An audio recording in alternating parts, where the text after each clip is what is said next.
রাগে দুঃখে হায়া চোখ দিয়ে পানি বের হয়ে যায়। সে যেমন সকলের ভালোবাসা পেয়েছে, তেমনি সকলের থেকে অনেক কষ্টও পেয়েছে। আশিয়ান তাকে ধরার জন্য এগিয়ে আসলে হায়া কয়েক পা পিছিয়ে যায়। তারপর আবারও চিৎকার করে বলে, এত জড়াজড়ি কেন করেন সবসময়? একটা কথা বলেছি না আমি? নাকি কথাটা শোনার প্রয়োজন বোধ করেন না?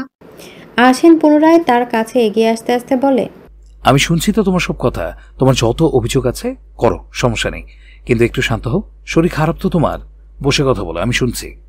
কি বলবো আমি? বলার মতো কিছু রেখেছেন আপনারা? আমার লাইফটাকে মজা বানিয়ে রেখে দিয়েছেন আপনারা। I'm sorry, Boo, for all my deeds. Please come down, Jan. I promise to listen to all your concern with an open heart. Sorry বললেন আর হয়ে গেল? আপনি আমার সেই সব বিভীষিকাময় রাতগুলোর কথা ভুলিয়ে দিতে পারবেন? পাপার পাওয়ারের কারণে কেউ হয়তো আমার সামনে কিছু বলে না, কিন্তু পেছনে ঠিকই আমার চরিত্রে কাঁথা ছুটতে তারা ভুল করে না। পারবেন তাদের সামনে আমার নির্দোষ প্রমাণ করতে? আমি বলছি, পারবেন না আপনি। হ্যাঁ, নিজের চোখের পানি নিজেই মুছে নেয়। তারপর আশিয়ানকে পাশ কাটিয়ে খোঁড়াতে খোঁড়াতে ওয়াশরুমে চলে যায়। আশিয়ান তার পিছু নিলে বলে সে ফ্রেশ হবে। আশিয়ান ওয়াশরুমের বাইরেই ধেয়ে দাঁড়িয়ে থাকে। এদিকে হায়া ওয়াশরুমে ঢুকে দরজা লক করে দরজার সাথে পিঠ ঠেকিয়ে বসে থাকে। সেভাবে বসে মনে করতে থাকে 5 বছর আগে সে নিকৃষ্ট দিনটির কথা, যেদিন আশিয়া তাকে চূড়ান্তভাবে কষ্ট দিয়েছিল। তার নরম কোমল মনটাকে পিষিয়ে দিয়ে চলে গিয়েছিল অজানায়। অপমান করেছিল তার কিশোরকালের ভালোবাসাকে 5 বছর আগে। হায়াকে বিয়ের ব্যাপারে জিজ্ঞেস করা হলে হায়া বলে তার বাবা মা যেটা ভালো বুঝে সেটাই যেন করে। জাবেন হানিয়া মেয়েকে নিজেদের কাছে রাখার একটা সুযোগ পেয়ে হাতছাড়া করতে চায় না। মিস্টার মির্জা মানে হানিয়ার বাবার প্রস্তাবে রাজি হয়ে যায়। এদিকে আশিয়ান রাজি হয় না। পরবর্তীতে আবরার অনেক বলে কই ধমকিয়ে ধমকিয়ে তাকে রাজি করায়।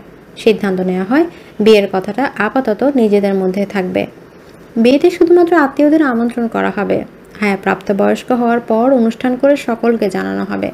সকলে লেগে পড়ে বিয়ের তোড়জোড়। হায়া যখন জানতে পারে আশিয়ানও বিয়েতে রাজি, সে অজানা কারণে ভীষণ খুশি হয়। কারণ অজানাও বলা চলে না। কারণ হায়া বুঝতে পেরেছিল সে কেন এত খুশি। কারণটা হলো সে আশিয়ানকে ভালোবাসতে শুরু করেছিল। এমনিতেই বয়সটা কিশোরকাল। এই বয়সে আবেগে টইটুম্বুর থাকে মন। খুব কমই এই বয়সে ছেলেমেয়েরা নিজেদের আবেগ কন্ট্রোল করতে পারে, কিন্তু হায়া আবেগ কন্ট্রোলে ব্যর্থ হয়েছিল। বিয়ের কথা পাকা হওয়ার পর থেকে হায়া প্রায় সময় আশিয়ানকে ফোন দিত।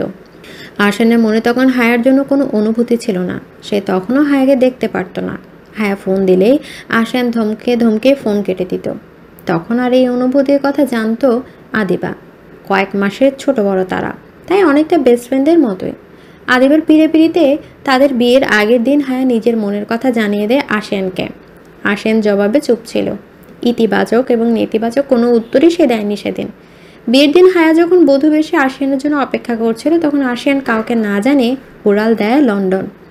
কাজে এসে নিজের সব কাজ শেষ করে যখন বরবধূকে একত্রে আনার কথা বলে, তখন জাবিয়ানদের টনক নড়ে।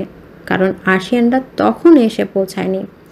জাবিয়ান আবরারদের ফোন লাগালে তারা আশিয়ানে চলে যাওয়ার কথা জানায়। জাবিয়ান ভেবে পায় না কিভাবে মেয়ের সামনে কথাটা উপস্থাপন করবে। হানিয়া জাহান জাইনকে একান্তে নিয়ে গিয়ে কথাটা জানায়। হানিয়া কান্নায় ভেঙে পড়ে। আশিয়ান যে তাদের এমনভাবে কষ্ট দিবে তারা কখনো কল্পনাও করেনি। আশিয়ানকে তার সবসময় নিজেদের সন্তানের মতো স্নেহ করেছে। হানিয়াকে জাহান জাইনের কাছে রেখে জাবিয়ানও এগিয়ে যায় তাদের বাগান করা স্টেজের দিকে, যেখানে হায়া বসে আছে। জাবিয়ান চোখ ভর্তি পানি নিয়ে হায়ার কাছে গেলে হায়া অস্থির হয়ে জিজ্ঞেস করে, পাপা কি হয়েছে, কাঁদছো কেন? মা, তুমি তোমার প্রিন্সেস না? হ্যাঁ পাপা, এটা তো আমি জানি। প্রিন্সেসকে প্রিন্সেস ছাড়া মানায় না, বলো? না পাপা, কিন্তু তুমি এসব কেন জিজ্ঞেস করছো? কারণ আমি আমার প্রিন্সেসের জন্য একটা প্রিন্সেস খুঁজে এনে দিব। খুঁজে আনবে কেন? পেয়ে গিয়েছি তো আমি প্রিন্সকে। আশিয়ান ভাই তো আমার প্রিন্স পাপা।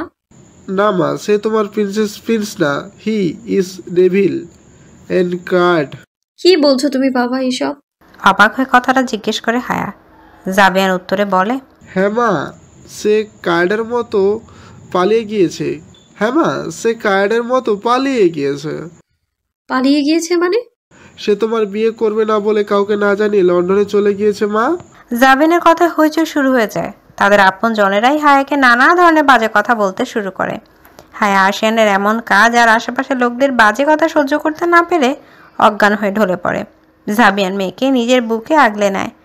হায়া আশিয়ানের কাছে যতটা না ভেঙে পড়েছিল, তার চেয়ে বেশি ভঙ্গে পড়েছিল তার আশেপাশের মানুষের কথায়। আত্মীয় স্বজন ছাড়াও কিভাবে যেন কথাটা পুরো এলাকায় ছড়িয়ে পড়ে। সবশেষে মিডিয়াও জানতে পেরে যায় জাবিয়ান একজন নামকরা বিজনেসম্যান হয়ে তার মেয়ের নাবালক অবস্থায় বিয়ে দিচ্ছিল। তার উপর বিয়ের দিন বর না আসায় সকলেই ভেবে নেয় নিশ্চয়ই হ্যাঁ এমন কিছু করেছে যার কারণে এত লুকোচুরি করে বিয়ে দেয়া। সবার বাঁকা নজর, কটু বাক্য, বাজে অপবাদ সবটাই হায়াকে চুপচাপ মেনে নিতে হয়। এক সময় সে হায়া ভয়াবহ ডিপ্রেশন ভোগা শুরু করে। সেই থেকে চঞ্চল, দুরন্ত, বাচাল হায়া হয়ে যায় চুপচাপ, শান্ত আর ইন্ট্রোভার্ট। এদিকে হানিয়া মেয়ের খবর নিতে তার রুমে এসেছিল, কিন্তু রুমে প্রবেশের পূর্বেই সে সব কথা শুনতে পেয়ে যায়। হানিয়ার মাতৃমন সন্তানের কান্নায় অস্থির হয়ে পড়ে। আহসানের সাথে বিয়ে হওয়ার পর থেকে হায়ার পরিবর্তন লক্ষ্য করেছিল সে। মেয়েটা আগের মতো স্বাভাবিক চঞ্চল হয়ে উঠেছিল। হঠাৎই আবার নতুন ঝড় এলো মেয়েটার জীবনে। হায়া ওয়াশরুমে ঢুকে যাওয়ার পর হানিয়া তাদের রুমের দরজা নক করে। আহসান চকিত দৃষ্টিতে সেদিকে তাকালে তার মাম্মামকে দেখে খানিকটা ঘাবড়ে যায়। তার ভয় হয় হায়ার কান্না শুনে যদি তার মাম্মাম, তার বাবাই তাকে ভুল বুঝে পুতুল বউটাকে নিয়ে যায় তার কাছ থেকে। আহসান নিজের ঘাবড়ে যাওয়াটা লুকিয়ে স্বাভাবিক হয়ে বলে, মামাম আসো ভেতরে। হানিয়া গুটি গুটি পায়ে রুমের ভেতর প্রবেশ করে। রুমে প্রবেশের শুরুতেই তার নজর আসে ফ্লোরে ছড়িয়ে ছিটিয়ে পড়ে থাকা খাবারের দিকে। বুক চিরে দীর্ঘশ্বাস বের হয়ে আসে তার। আহসান খাবার পড়ে যাওয়ার বিষয়টা ধামাচাপা দিতে বলে, আসলে মাম্মাম আমার হাত থেকে পড়ে গিয়েছে খাবারটা অ্যাক্সিডেন্টলি। তুমি বসো, হ্যাঁ তো ওয়াশরুমে গিয়েছে, আমি আরেক প্লেট খাবার নিয়ে আসি। কথাটা বলে আহসান তড়িঘড়ি করে বের হতে নিবে, তখনই হানিয়া তাকে থামিয়ে দেয়। সে আহসানের হাত ধরে তাকে বেলকনিতে নিয়ে আসে, তারপর বলে, আমি বুঝতে পারছি তোমাদের মধ্যে সমস্যা হয়েছে কোন বিষয়ে। না মাম্মাম তেমন। আহসানকে থামিয়ে দিয়ে হানিয়া বলে, আমায় আগে শেষ করতে দাও। আমি জানতে চাই না তোমাদের স্বামী স্ত্রীর মধ্যকার ঘটনা, কিন্তু বাবা তোমার কাছে আমার একটাই অনুরোধ, আমার মেয়েটাকে আর কষ্ট দিও না। একবার ওর হৃদয় ভেঙেছিল, একেবারে চূর্ণ হয়ে গিয়েছিল। আমরা জানি কেমন করে টুকরো টুকরো হয়ে যাওয়া মেয়েটাকে আবার জোড়া লাগিয়েছি। আর এই সমাজ কথা তো তুমি জানোই, ওদের কাজই তো মেয়েদের দগ্ধানো, ধীরে ধীরে নিঃশেষ করে দেওয়া। আমার মেয়েটা ছোটবেলা থেকে প্রাণোচ্ছল ছিল, উচ্ছল বাতাসের মতো দৌড়ে বেড়াতো। এখন কেউ কিছু বললে ভেবে হাসতেও ভয় পায়, দুষ্টুমি করতে ভুলে গেছে, কারণ সমাজ তাতেও দোষ খুঁজবে। ওর চোখের তারায় যে আলো ছিল সেটা নিভে গেছে, আমার মেয়ে বাঁচতে ভুলে গেছে। কথাগুলো বলতে বলতে হানিয়া চোখের কোণে বেয়ে অশ্রু গড়িয়ে পড়ে। আহসান ভেতরে অপরাধ বোধটা আরও প্রখর হয়ে ওঠে। ছোটবেলার একটা জেদকে প্রাধান্য দিতে গিয়ে সে একটা হাসি খুশি ফ্যামিলিকে বিষাদের সাগরে ডুবিয়ে চলে গিয়েছিল নিজের স্বপ্ন পূরণ করতে। যে মাম্মাম বাবাই তাকে নিজের সন্তানের মতো ভালোবাসত, তাদেরও অপমানিত হতে হয়েছে শুধুমাত্র তার একটা ভুল সিদ্ধান্তের জন্য। এই অপরাধবোধ জাগ্রত হয়েছে তার কয়েক বছর ধরেই। সেই থেকে এ পর্যন্ত সে ভেতরে কুড়ে কুড়ে মরছে অপরাধবোধে। আহসান হানিয়ার চোখের পানি মুছে দেয়, তারপর নিজের হাতের মুখে থাকা হানিয়ার হাতটায় একটা চুম্বন করে বলে, আমি জানি আমার করা ভুলের ক্ষমা হয় না, কিন্তু আমি এটাও জানি আমার মাম্মাম বাবাই আমাকে তাদের সন্তানের মতোই ভালোবাসে। আর সন্তানরা ভুল করলে বাবা মায়েরা তো তাদের হালকা বকাচকা করে ক্ষমা করে দেয়, সেক্ষেত্রে আমায়ও ক্ষমা করে দিও তোমরা। আর হায়া, তাকে তো আমি এই জীবনে আর ছাড়ছি না। আমি তোমায় কথা দিলাম মাম্মাম, তাকে যতটা কষ্ট দিয়েছি তার চেয়েও দ্বিগুণ ভালোবাসা দিয়ে তার অতীতের সব কষ্ট ভুলিয়ে দেব। একদিন সে নিজে তোমাদের বলবে সে আমার সাথে কতটা সুখে আছে। মিলিয়ে নিও আমার কথাটা তুমি। হানিয়ার মনে চলতে থাকা ঝড়টা যেন নিমিষে শান্ত হয়ে যায়। সে আহসানের মাথায় হাত বুলিয়ে দিয়ে তার আগে উছালা চুলগুলো গুছিয়ে দিয়ে বলে, দোয়া করি বাবা তোমরা সুখী হও। সন্তানরা সুখে থাকলে বাবা মায়েদের কোনো কষ্ট থাকে না। আর নিজেদের মাঝের ভুল বুঝাবুঝি হলে সেটা সাথে সাথে আলোচনা করে মিটিয়ে নেবে, না হয় এই ছোট ভুল বুঝাবুঝি একসময় তোমাদের বিচ্ছেদের কারণ হয়ে উঠবে। সম্পর্কে কখনো তৃতীয় ব্যক্তিকে প্রবেশ করতে দিবে না ভুলেও, তাহলে তোমাদের সুন্দর সম্পর্কটায় জাহান্নামে আগুন লেগে জ্বলে যাবে। দুজনেই চেষ্টা করবে পার্টনারের মনের অবস্থা বোঝার। আচ্ছা মাম্মাম, আমি চেষ্টা করব তোমার পরামর্শগুলো মেনে চলার। তাদের কথাবার্তার মাঝে হায়া ফ্রেশ হয়ে বের হয়ে ওয়াশরুম থেকে হানিয়ার আশিয়ান রুমে চলে এসে দেখে হায়া নিচে পড়ে থাকা খাবারগুলো উঠাচ্ছে। আহসান হায়াকে নিচ থেকে দাঁড় করে বেডে বসিয়ে দেয়, তারপর গম্ভীর গলায় বলে, সার্ভেন্ট আছে আমাদের বাড়িতে, তারা করতে পারবে কাজটা। তোমায় আধ ভাঙা বানিয়ে কষ্ট করে এসব উঠাতে কেউ বলেনি। ফেলেছি আমি, তাই আমিই উঠাবো। আহসান চোখ গরম করে বলে, মুখে মুখে কথা বলে আধ ভাঙা পাটা পুরো ভেঙে বসিয়ে রাখবো। চুপচাপ বসে থাকবে এখানে, আমি খাবার এনে দিলে মাম্মামের হাতে ভদ্রমেয়ের মতো খেয়ে নেবে, আমার আবার ভার্সিটি যেতে হবে। হায়ের এমনিতে ভালো লাগছিল না, তাই আশিয়ানের কথার উপর কোনো কথা বলে না। হায়াকে চুপ করে থাকতে দেখে আশিয়ান বুঝে নেয় তার জবাব কি। সেও রুম থেকে বের হয়ে নিচে এসে আরেক প্লেট খাবার দিয়ে হানিয়াকে দেয়। হায়া হানিয়ার হাতে চুপচাপ খাচ্ছে দেখে আশিয়ান বের হয়ে ভার্সিটির উদ্দেশ্যে রওনা হয়। গাড়ি ড্রাইভ করতে করতে তার মনে পড়ে যায় কিছু অজানা অতীত, যেটা কেবল সে এবং আফিফ ব্যতীত আর কেউ জানে না। অতীত মাস্টার শেষ করে পিএইচডি করার জন্য বিদেশের এক নামকরা ভার্সিটি আবেদন করেছিল সকলকে গোপন করে। সে মূলত সারপ্রাইজ দিতে চেয়েছিল তার পরিবারকে। কিছুদিন পর তার আবেদন গ্রহণ করে তাকে সে ভার্সিটি থেকে ডাকা হয়।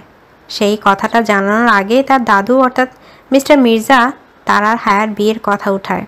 সকলে তাকে জোর করে তার অপছন্দের মেয়েটির সাথে বিয়ে দিতে চাওয়ায় আশিয়ানের জেদ চেপে ধরে। সে তার বিদেশে যাওয়ার সম্পর্কে কাউকে জানায় না এবং গোপনে পাসপোর্ট ভিসা রেডি করতে দেয়। সবশেষে যেদিন তাদের বিয়ে ছিল সে একই দিন তার লন্ডন যাওয়ার ফ্লাইট ছিল। সে হায়া এবং তার পরিবারের কথা না ভেবে কাউকে না জানিয়ে চলে যায় লন্ডন। তার এসব কথা জানতো আশিয়ানের বেস্ট ফ্রেন্ড আফিফ। সে আশিয়ানকে নানাভাবে বুঝায় এমনটা না করতে, কিন্তু আশিয়ান তার অন্ধ জেদের বশবর্তী হয়ে কোনো চিন্তা ভাবনা ছাড়াই কাজটা করে ফেলে। আফিফ তার লন্ডনে যাওয়ার কথা পরিবারের সকলকে বলে দিতে চাইলেও আশিয়ান তাদের বন্ধুত্বের কসম দিয়ে কথাটা চেপে রাখে। আশিয়ান যখন লন্ডন ফ্লাইটে রওনা হয়েছে স্বপ্ন পূরণের উদ্দেশ্যে, তখন মির্জা বাড়িতে তাকে খুঁজতে খুঁজতে সবার পাগল হয়ে যাওয়ার উপক্রম। সকলে আফিফকে চেপে ধরলে আফিফ আমতা আমতা করে আশিয়ানের লন্ডনে যাওয়ার কথা বলে দেয়। মিস্টার মির্জা আশিয়ানের এহেন কাণ্ডে অসুস্থ হয়ে শয্যাশায়ী পড়ে। তালুকদার বাড়িতে তখন আরেক ঝড় চলছে। পরিবারের এমন ভয়াবহ অবস্থা দেখে আবরার কঠোর মনে সিদ্ধান্ত নেয় যে সে আশিয়ানকে ত্যায্য করবে। আশিয়ান বিদেশে গিয়ে প্রথম কয়েকদিন পরিবারের উপর জেদ করে ভালো থাকার চেষ্টা করে ঠিকই, কিন্তু কয়েকদিন পর সে বুঝতে পেরে যায় পরিবার ছাড়া কেউ কখনো ভালো থাকতে পারে না।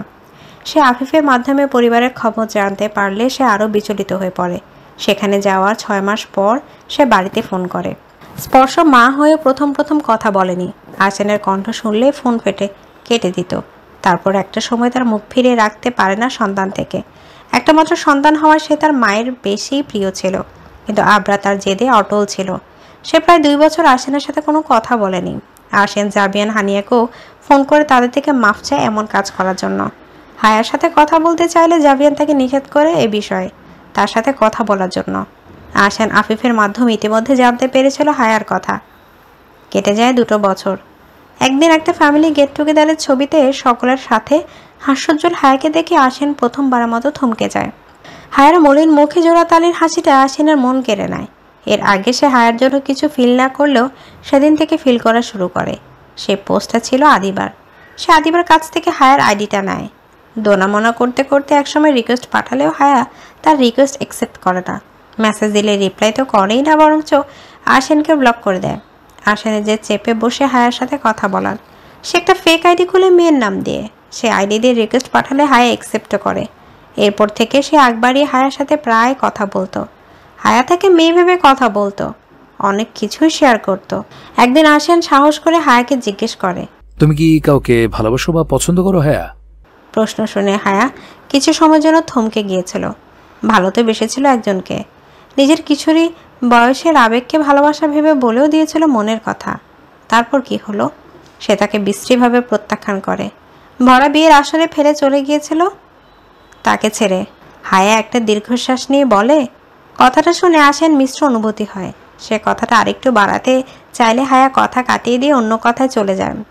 এভাবে আরও একটা বছর চলে যায়। ইতিমধ্যে আশিয়ান হায়ার প্রেমে পড়ে গিয়েছে। সে তার পরিবারকে জানতে চায় সে হায়াকে বিয়ে করতে চায়, কিন্তু তার আগেই উপরওয়ালা তার ভুলের শাস্তি দিয়ে দেয়। একদিন ল্যাব থেকে বাসায় ফিরে এসে ফোনটা হাতে নিয়ে ফেসবুকে ঢুকলে হায়ার একটা স্ট্যাটাস দেখতে পায়, যেটা দেখে আশিয়ান হতভম্ব হয়ে যায়। হায়া তার ফেসবুক রিলেশনশিপ স্ট্যাটাসে এঙ্গেজ দিয়েছে, আর তার ও ফারাবির এঙ্গেজমেন্টের ছবি আপলোডও করেছে।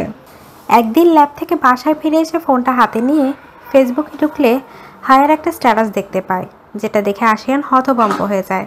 হায়া তার ফেসবুক রিলেশনশিপ স্ট্যাটাসে এঙ্গেজ দিয়েছে, আর তারও ফারাবির এঙ্গেজমেন্টের ছবি আপলোড করেছে। ফারাবির হাতের উপর হায়া ছোট্ট হাতটা দেখে আশিয়ানের বুকে জ্বলন শুরু হয়। সে তার ফোনটা ছুঁড়ে ফেলে দূরে। সে বিশ্বাসই করতে পারছে না হায়া আজ থেকে অন্য কারো বাগদত্তা। নিজেকে শান্ত করার জন্য সে ওয়াশরুমে গিয়ে শাওয়ার ছেড়ে ভিজতে থাকে। এমনিতেই লন্ডনের আবহাওয়া ঠান্ডা। সে ঠান্ডা আবহাওয়ায় আবার ঠান্ডা পানিতে শাওয়ার নিয়ে 2 দিন জ্বরেও ভুগেছিল আশিয়ান। আশিয়ান শাওয়ার শেষ করে ওয়াশরুম থেকে বের হয়ে আফিফকে কল লাগায়। সে জানে আফিফকেই তাকে নির্ভুল সব তথ্য দিতে পারবে। আফিফের থেকে সে জানতে পারে হায়ার এখন বিয়ে বা এঙ্গেজমেন্ট করার কোনো ইচ্ছে ছিল না। মূলত ফারাবির পাগলামির কারণে তার বাবা মা জাবিয়ান ও হানিয়াকে অনেক জোর করায় তারা এখন এঙ্গেজমেন্ট করে রাখছে। কিন্তু বিয়েটা হায়ার ইচ্ছে মতো সময় হবে। যেহেতু হায়া তখনও বিবাহ ভীতি থেকে বের হতে পারেনি, তাই ফারাবিও তার পরিবার তাই মেনে নিয়েছিল। আশান এটা শুনে স্বস্তি পায় যে হায়া এই বিয়েতে রাজি না, কিন্তু তার মনে এই ভয়টাও থেকে যায় যে হায়া যদি ফারাবির প্রেমে পড়ে যায় তাহলে তো সে বিয়ে না করে বউহারা হয়ে যাবে। এরপর থেকে সে তার রিসার্চে বেশি মনোযোগ দিতে থাকে, যাতে রিসার্চটা তাড়াতাড়ি সফল করে সে দেশে ব্যাক করতে পারে। এর আগে সে লন্ডনে অনেক কলেজে লেকচারার হিসেবে জব করলেও পরবর্তী সে জবটা ছেড়ে দিয়ে নিজের পুরো ধ্যান জ্ঞানে রাখে শুধু তার রিসার্চকে। হায়ের সাথে নিয়মিত কথা বলাও নিজের রিসার্চ নিয়ে গবেষণা করতে করতে কবে যে আরও 1.5 বছর চলে যায় আশান টেরও পায় না।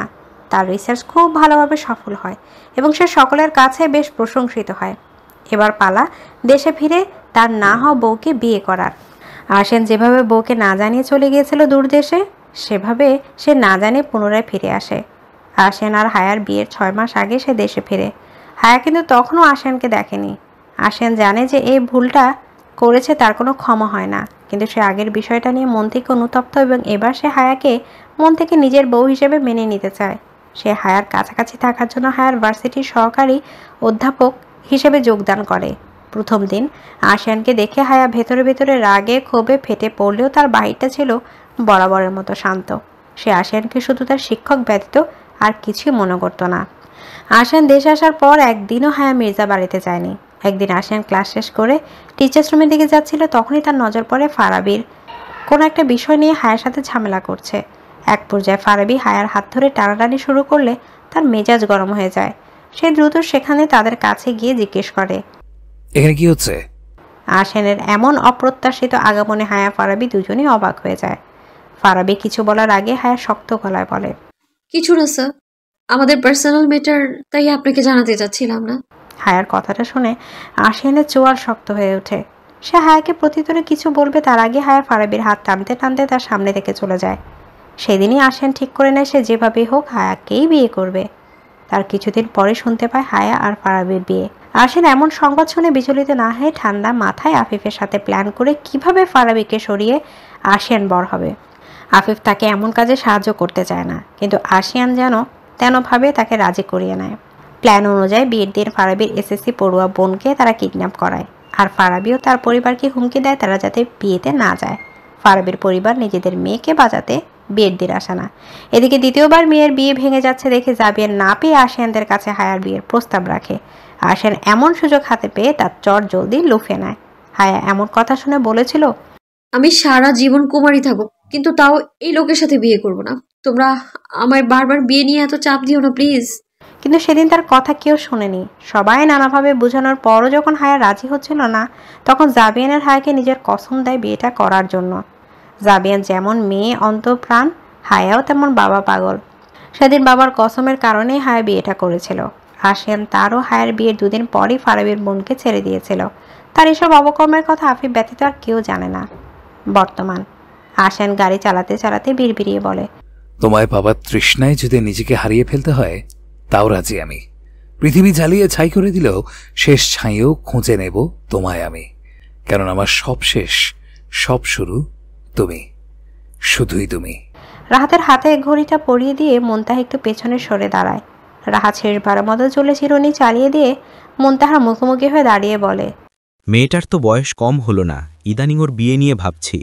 মুনতাহার স্বামীর এহেন কথা শুনে একটু অবাকই হন বটে, কারণ কয়েক মাস আগেও তিনি এই বিষয়ে রাহাতকে বললে রাহাত জানায় সে এখনই মেয়ের বিয়ে দিবেন না। মেয়েকে সে অনেক দূর পর্যন্ত পড়াতে চান, কিন্তু সেই রাহাত আজ এমনটা বলছে শুনে তার অবাক হওয়া, তাও সে হাসি মুখে। বেশ তো, আমি কি ঘটক ডাকবো, নাকি আপনার কোনো ছেলেকে আমাদের মেয়ের জন্য পছন্দ হয়েছে? রাহাত পকেটে ফোন ঢুকাতে ঢুকাতে বলে, মেয়ের মনে যে একজন আছে সেটা কি জানো? মুনতাহা অবাক হয়ে বলে, না তো, রাহা তো আমায় এমন কিছু জানায়নি। তা জানবে কেন? মেয়ের কোনো খবরই তো জানো না। কিছুদিন আগে যে অসুস্থ হয়ে পড়ল সেটাও এই কারণেই হয়েছিল। ভীষণ ব্রিটিশটা নিয়ে কথাগুলো বলে রাহাত। মুনতাহা বিচলিত হয়ে বলে, তাহলে তো জল অনেক দূর গড়িয়ে পড়েছে, তাড়াতাড়ি ওর একটা ব্যবস্থা করতে হবে। আচ্ছা, আপনাকে কি রাহা বলেছে ও কোনো ছেলেকে পছন্দ করে? এবং সে আমাদের চেনা জানার মধ্যেই। এখন আসছি, বাকি কথা রাতে এসে বলবো। রাহাত মুনতাহার মনে সাসপেন্স ঢুকিয়ে দিয়ে চলে যায়। মুনতাহা তার পেছন ডাকতে নিয়েও ডাকে না। চিন্তায় পড়ে যায় সেই ছেলেটিকে যাকে তার মেয়ে মন দিয়ে বসে আছে। এপ্রিলের পর রোদ যেন আগুন হয়ে ঝরে পড়ে আকাশ থেকে। গোটা প্রাণীগুলি হাঁসফাঁস করে এই অসহনীয় উত্তাপে। যতই বেলা বাড়ে সূর্য ততই রৌদ্ররূপ ধারণ করে। তার প্রখর তেজে যেন পুড়ে যায় ধরণী। বিকেলের দিকে সূর্য যখন পশ্চিম আকাশে ঢলে পড়ে তখন তাপমাত্রা কিছুটা কম বটে, কিন্তু আরাম মেলে না একটুকু।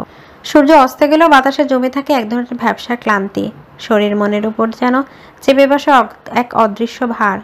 বিত্তবানদের জন্য হয়তো এই গ্রীষ্ম কেবলই একটি ঋতু, যাকে তারা এয়ার কন্ডিশনে ঠান্ডা পরশে উপেক্ষা করতে পারে। কিন্তু মধ্যবিত্ত ও নিম্নবিত্তর কাছে এই গ্রীষ্ম এক ধরনের দুঃসহ পরীক্ষার নাম। ঘামে ভেজা বেছানা, নিঃস্ব প্রাচীর আর ক্লান্ত শরীরের দীর্ঘশ্বাসে যেন মিশে থাকে তাদের গ্রীষ্মের দিনলিপি। দুপুরের আহার্য সম্পাদন করার পর হায়ার মাথা ব্যথা থাকে, সে হালকা ডোজের একটা ঘুমের ওষুধ নেয়, যার কারণে সেই যে দুপুরে ঘুমিয়েছে সন্ধ্যা হয়ে যাওয়ার পরও হায়ার ঘুম ভাঙেনি। আরশান বাসায় এসে তাকে ঘুমন্ত অবস্থায় পায়। সে নিজের মতো ফ্রেশ হয়ে নিচে গিয়ে হালকা নাস্তা করে উপরে চলে আসে। হায়া জেগে থাকলে এতক্ষণে তাদের ঠুনকা ঠুনকি শুরু হয়ে যেত। হায়া যেহেতু ঘুমন্ত তাই আরশানও নিজের জন্য ঘুমটাটা ফরজ করে নেয়। সে আস্তে আস্তে বেডে উঠে হায়ার বুকের উপর শুয়ে তার কোমর দুই হাত চেপে ধরে চোখ বন্ধ করে নেয়। আরশানের কাঁধে এক পাহাড় সমান কাজ। ভার্সিটিতে টেক্সট এক্সাম চলছে, সেগুলোর খাতা কাটা লাগবে। তার উপর বাবার কোম্পানিতে একটা নতুন প্রজেক্ট, সেও হাত লাগাচ্ছে। এবার সেটারও বহু কাজ বাকি, কিন্তু সেসব কাজ ফেলে বউয়ের বুকে মুখ গুজে একটা শান্তির ঘুম দেওয়ার প্রস্তুতি নিচ্ছে। শরীর ক্লান্ত থাকায় অল্প কিছু সময়ের ব্যবধানে আসেন ঘুমিয়ে পড়ে। ঘুমন্ত হাওয়া নিজের অজান্তে স্বামীকে আরো শক্ত করে নিজের সাথে আগলে নেয়। এদিকে হায়ার ঘুম ভাঙে রাত 12:30টায়। অস্বস্তি ও গরমের জন্য ঘুমটা ভেঙেছে মূলত তার। পিটপিট করে চোখ খুলে তাকালে নিজের উপর একটা ভর অনুভব করে হায়া। চোখ ঘুরিয়ে নিজের বুকের দিকে তাকালে সেখানে তার অপ্রিয় বরকে দেখতে পেয়ে চোখ জোড়া বড় বড় হয়ে যায়। সে বুঝে উঠতে পারে না এই লোক তার বুকের উপর ঘুমিয়ে আছে কেন।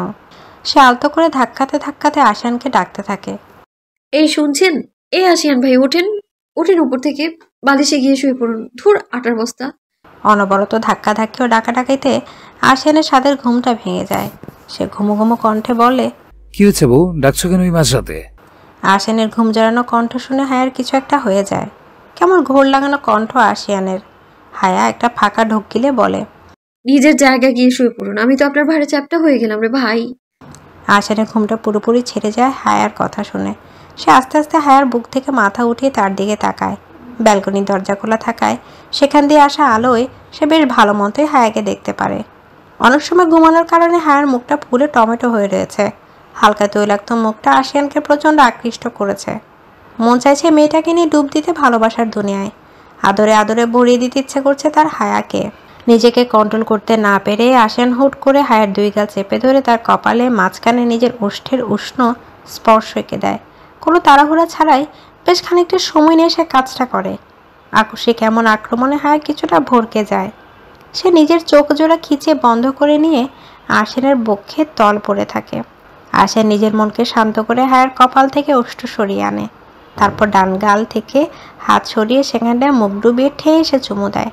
অপর গালটাতেও সেম কাজটা করে। হায়ার থেকে সরে এসে উঠে বসে, পা দুটো বেড থেকে বের করে ঝুলিয়ে বসে, বড় বড় শ্বাস নিয়ে নিজেকে শান্ত করে। তারপর বসা থেকে উঠে শরীরটা ডানে বামে কয়েকবার ঘুরিয়ে একটু চাঙ্গা করে নেয়। হায়াও ততক্ষণ উঠে বসেছে। সে কোনো কথা না বলে চলে যায় ফ্রেশ হতে। আসলে সে কথা বলার জন্য এনার্জি পাচ্ছে না, প্রচণ্ড ক্ষুধা পেয়েছে তার। তাড়াতাড়ি করে ফ্রেশ হয়ে এসে মুখটা মুছে সে ছুট লাগায় নিচে যাওয়ার উদ্দেশ্যে, কিন্তু বাদশাদে তার অনাদরের বর। আসেন হায়ার হাত টেনে নিজের কাছে নিয়ে এসে বলে, আজকের মতো এই রোমান্টিক রাতে লাফাচ্ছ কেন? আমার গলা চড়িয়ে বসে থাকলেই তো পারো, নাকি সাহস নেই? সামনে আসলে গোলে বড়। হাতটা যেন হঠাৎ করে অন্যরকম হয়ে উঠেছে। কালো মেঘে আকাশ ঢাকা, মাঝে মাঝে গর্জে উঠেছে। ঠান্ডা হাওয়া জানালার পর্দা নাচিয়ে দিচ্ছে ধীরে ধীরে, ঠিক যেমন অনাহত ভালোবাসা নাড়িয়ে দেয় অবচেতন অনুভবগুলোকে। সারাদিনের ক্লান্ত করিয়ে তোলা রোদের তেজও যেন হার মেনে নিয়েছে এই রহস্যময় রাতের কোমল স্পর্শে। চারপাশে ছড়িয়ে পড়েছে এক অনির্বচনীয় শীতলতা, আর শীতলতার ভেতরও যেন জমে আছে অদ্ভুত এক উষ্ণতা, ভালোবাসার, না বলা কথার, চোখে চোখ রাখার। এই মুহূর্তটা সৌন্দর্যে হারিয়ে গিয়ে আসেন বলেছিল কথাটি। তার কণ্ঠে ছিল একরাশ কোমলতা, চোখে এক গভীর মুগ্ধতা, যেন প্রকৃতির মতো করে সেও আজ বলতে চায় কিছু চুপি চুপি, মনের সবচেয়ে নরম কোণ থেকে। হায়া নিজেকে ছাড়াতে ছাড়াতে বলে, আপনার রোমান্টিক রাতের খ্যাতায় আগুন, ক্ষুধায় পেটের নাড়ি ভুড়ি বের হয়ে আসার উপক্রম হয়েছে, ছাড়ুন বলছি। লাস্টের কথাটা একটু ধমকে সুরে বলে হায়া। আসেন তার কথা শুনে ছেড়ে দিয়ে মুখ গোমরা করে দাঁড়িয়ে থাকে। হায়া রুম থেকে বাহির হওয়ার ঠিক আগ মুহূর্তে হাঁটা থামিয়ে দিয়ে কিছু একটা ভেবে পেছনে ঘুরে তাকায়। আশিয়ানকে উদ্দেশ্য করে হায়া জিজ্ঞেস করে, এই আপনি খেয়েছেন? আশিয়ান ট্রাউজার পকেটে হাত ঢুকিয়ে বলে, খাবো কিভাবে? আমার পুতুল বউটা না খেয়ে ঘুমাচ্ছে, আমি কি খেতে পারি? একটা মুখ ভেঙচি দেয় হায়া, তারপর বলে, ফ্রেশ হয়ে আসুন, আমি খাবার নিয়ে আসছি। কথাটা বলে 1 মিনিটও দাঁড়ায় না, চলে যায় নিচোরা নিজেদের জন্য খাবার আনতে। অন্যদিকে হায়ার কথা শুনে আশিয়ানের মুখে হাসি ফুটে। হায়া খাবার নিয়ে আসলে আশিয়ান আসে খাবার খেয়ে নেয়। এতে প্লেটগুলো ধুতে হাওয়াকে সাহায্য করে আশিয়ান। সব গুজিয়ে রুমে আসলে হায়া খেয়াল করে তার চোখের ঘুমের ঘও নেই। সে একবার বই খাতা নিয়ে নাড়াচাড়া করে তো আরেকবার বেলকনিতে যায়, ঘরের মধ্যে হাঁটাচলা করে। আশার ল্যাপটপে কাজ করতে করতে সবটা বিষয় আর চোখে প্রত্যক্ষ করে। শেষে না পেরে বলেই দেয়, এমন হাঁটাহাঁটি করছো কেন রুমের মধ্যে? আমার ডিস্টার্ব হচ্ছে। আর ঘুমাচ্ছ না কেন? হায়া কোমরে 2 হাত রেখে বলে, সেই দুপুরে ঘুমিয়ে রাত 12টায় উঠলাম। ঘুমের কারখানা খুলে বসেছি আমি। এতক্ষণ ঘুমানোর পর কোনো মানুষের ঘুম আসে? আর আশিয়ান ভাবে, ঠিকই তো, আমি সন্ধ্যায় ঘুমানোর পরেও যদি আমার ঘুম না পায়, এই অলসের ডিপ্পা তো সেই দুপুরে ঘুমিয়েছে। আশিয়ান গলা খাকায় দিয়ে বলে, তাহলে পড়ালেখা করো, সামনের মাসে তোমার এক্সাম। আমি কিন্তু ফার্স্ট ক্লাস চাই, না হলে আমার কলিগদের সামনে আমার নাক কাটা যাবে। সেটা আপনি না বললেও আমি আনার চেষ্টা করব। আর নাকের কথা বলেন, যেই না একটা বোচা নাক, সেটা আবার কাটার কি টেনশন? হায়া মুখ তেরা ব্যাখ্যা করে কেমনে যে কথাটা বলে। আশিয়ানকে হেনস্থা করার একটা সুযোগও সে মিস করতে চায় না। আশিয়ান তার কথা শুনে নিজের নাকে হাত বুলিয়ে বলে, আমার নাক ঠিকই আছে, বরং তোমার নাক উঁচু। বাপের মতো তোমারও নাকটা একটু বেশি উঁচু, যার কারণে বাকিদের নাককে বোঁচা মনে হয়। হায়া তেরে মেরে আশিয়ানের সামনে এসে আঙুল নাচিয়ে বলে, এই খবরদার, আমার বাবাকে নিয়ে কিছু বলেছেন তো একদম আপনার বোঝা নাকি ঘুষি দিয়ে আরো বোঝা করে দেব। আশিয়ান নিজের কোলের উপর থেকে ল্যাপটপটা রেখে ছট করে টান দিয়ে হায়াকে নিজের কোলের উপর বসিয়ে নেয়। এমন কাজে হায়া একটু থতমত খেয়ে যায়। সে মুচড়া মুচড়ি করে চেষ্টা করে নিজেকে আশিয়ানের থেকে সরাতে। আশিয়ান হায়ার কোমরের 2 পাশে হাত রেখে নিজের মুখটা হায়ার ঘাড়ে রেখে ফিসফিসিয়ে বলে, ঘুরতে যাবে? আশিয়ানের এমন ফিসফিসিয়ে কথা বলা হায়ার কেমন একটা ঘোর লেগে যায়। আশিয়ান তার কোমরে হালকা চাপ দিয়ে বলে, কি হলো, যাবে নাকি আমি একাই চলে যাব? হায়া কাঁপা কাঁপা গলায় বলে, যাবো। হায়ার এমন থেমে থেমে বলা কথা শুনে আশিয়ানের ঠোঁটের কোণে হাসি ফুটে। সে হায়াকে নিজের সাথে আরেকটু চেপে ধরে বলে, তাহলে সুন্দর করে বলো তো বউ, আশিয়ান আমি আপনার সাথে ঘুরতে যেতে চাই। হায়া আশিয়ানের নাপ মুখে নিবে? এ কথাও হায়া জীবনে বলবে? হায়া যাও। একটু ঘোরের মধ্যে ডুবে গিয়েছিল আশিয়ানের কথা শুনে। তার ঘোরটার সব টাটা বাই বাই হয়ে গিয়েছে। সে আশিয়ানকে বলে, ছাড়ুন আমায়, আমার পাপা আমায় সিনিয়র সিটিজেনদের সম্মান করতে শিখিয়েছে। Senior citizen? সেটা আবার কে? কেন আপনি? হায়া কথা শুনে আশিয়ানের মাথা ঘুরে যায়। হ্যাঁ, সে মানছে সে হায়ার থেকে একটু বেশি বড়, তাই বলে তাকে সিনিয়র সিটিজেন বলে আখ্যায়িত করবে? আশিয়ান কপট রাগ নিয়ে বলে, এই মেয়ে, সিনিয়র সিটিজেন কাকে বলছো? জানো আমার বয়স কত? জানবো না কেন? গুনে গুনে আমার থেকে 9 বছরের বড় আপনি। আমার 21 হলে আপনার 30 চলছে। দেখেছেন, বয়সের ভারে নিজের বয়সটাও ভুলে গিয়েছেন। হায়া আশিয়ানকে রাগানোর জন্যই কথাটা বলে এবং কিছুটা সফলও হয় বটে। আশিয়ান হায়াকে নিজের কোলের উপর থেকে নামিয়ে উঠে দাঁড়ায়। কাবার থেকে একটা শার্ট নিয়ে সেটা পরতে পরতে বলে, আমায় বুড়ো বলা না, নিবই না তোমাকে আমার সাথে। এত রাতে তুমি একা থাকো, আমার রুমের পিছনের বটগাছে বসবাস করা পেন্দিদের সাথে আড্ডা দাও। আমি চললাম। আশিয়ানের রুমের পেছনে আসলেই একটা বট গাছ আছে। সেটা অন্যের প্রপার্টির ভেতর হওয়ায় কাটা হয়নি। ছোটবেলায় এই বাসায় আসলে আশিয়ান তাকে ভয় দেখানোর জন্য বলতো ওই বট গাছে নাকি পেতনি আছে। প্রতিদিন গভীর রাতে তার রুমের বেলকনির সামনে দিয়ে নাকি ঘোরাঘুরি করে। এসব শুনে হায়া অনেক ভয় পেয়ে যেত। এখনও সে ভয় কাটিয়ে উঠতে পারেনি। হায়া তড়াক করে নিজের জায়গা ছেড়ে দৌড়ে আশিয়ানের পেছনে গিয়ে তার শার্টের এক কোণা চেপে ধরে বলে, ও আশিয়ান ভাই, নিয়ে যাও না আমাকেও সাথে করে, এমন কেন করছো? এত শয়তান হলে কেন বলো তো?